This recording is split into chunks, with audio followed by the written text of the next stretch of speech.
आप देख रहे हैं NS9 न्यूज। तो 27 की रात सीएम हाउस से राजभवन का चक्कर काटते रहे बीजेपी नेता नीतीश ने देखा समर्थन पत्र। बिहार में एक बार फिर से एनडीए की सरकार बन गई है। नीतीश कुमार सरकार के मुखिया है तो बीजेपी के 2 डिप्टी सीएम बने हैं।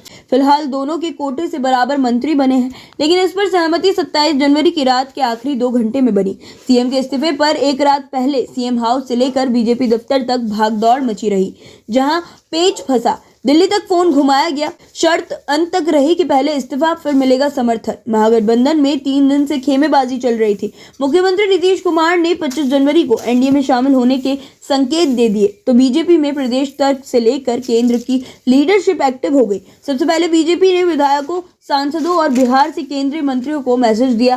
पहला मैसेज था विधायकों को, वो पटना पहुंचे। दूसरा मैसेज प्रदेश अध्यक्ष सम्राट चौधरी, नेता प्रतिपक्ष रहे विजय सिन्हा, राज्यसभा सांसद सुशील मोदी और पूर्व डिप्टी सीएम रेणु देवी को दिल्ली पहुंचने का था। ये नेता आनंद फानन में दिल्ली पहुंचे। दिल्ली में 2 बैठकें बिहार प्रदेश प्रभारी विनोद तावड़े के घर, फिर केंद्रीय गृह मंत्री अमित शाह के घर पर हुई। वहां से हरी झंडी मिली। 26 जनवरी तक बिहार के विधायक पटना पहुंचने लगे। इधर दिल्ली से लौटने में बीजेपी नेताओं को देर हो गई। इस वजह से 27 की रात बीजेपी विधायक दल कोर कमेटी की बैठक का ऐलान किया गया। बीजेपी ये दिखाना चाह रही थी कि नीतीश खुद आ रहे हैं। आखिरी वक्त तक बीजेपी के तमाम नेता ये दिखाने की कोशिश करते रहे कि पार्टी नीतीश को लेकर ज्यादा इच्छुक नहीं है, वह खुद आना चाह रहे हैं। इसकी 2 वजह थी। पहला, ताकि उनके लिए दरवाजे बंद वाली बात पर सवाल न उठे। दूसरा, बीजेपी सूत्रों की माने तो डर था कि कहीं जीतन राम मांझी आरजेडी सुप्रीमो लालू के ऑफर में न फंस जाए। जिस तरह से लालू तेजस्वी चुप्पी साधे थे और लगातार मीटिंग कर रहे थे, उससे लग रहा था कि लालू कोई बड़ा खेल करने वाले हैं, जिससे डर बढ़ गया कि जेडीयू अपने विधायकों को संभाल पाएगी या नहीं। इन वजहों से बीजेपी कदम फूंक फूंक कर रखने लगी। अब उस रात के आखिरी 2 घंटे बीजेपी सूत्रों की माने तो 27 जनवरी की रात 10:30 बजे तक विधायक दल की मीटिंग हुई। इसमें विधायकों से समर्थन पत्र लिया गया है। फिर कोर कमेटी की बैठक हुई, जिसमें बिहार प्रदेश प्रभारी विनोद तावड़े मौजूद थे। इसमें एक बार फिर मंत्रिमंडल के स्वरूप को लेकर चर्चा हुई। बताया जाता है कि इसके बाद बिहार बीजेपी प्रदेश अध्यक्ष सम्राट चौधरी के साथ 4 बड़े नेता सीएम हाउस गए। बीजेपी के नेता नीतीश कुमार से मिले।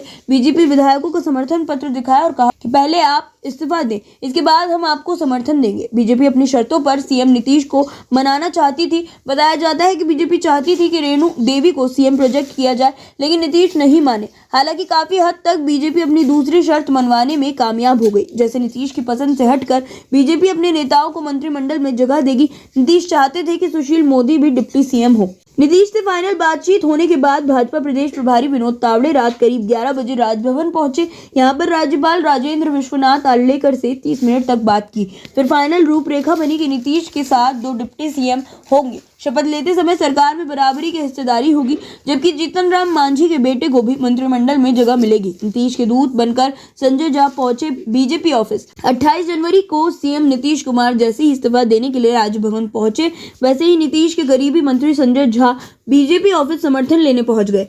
यहाँ पर बीजेपी ने अपने विधायकों को समर्थन पत्र दिया। यही नहीं, सरकार बनने से पहले मोदी, शाह और नीतीश के बीच 9 बार बातचीत।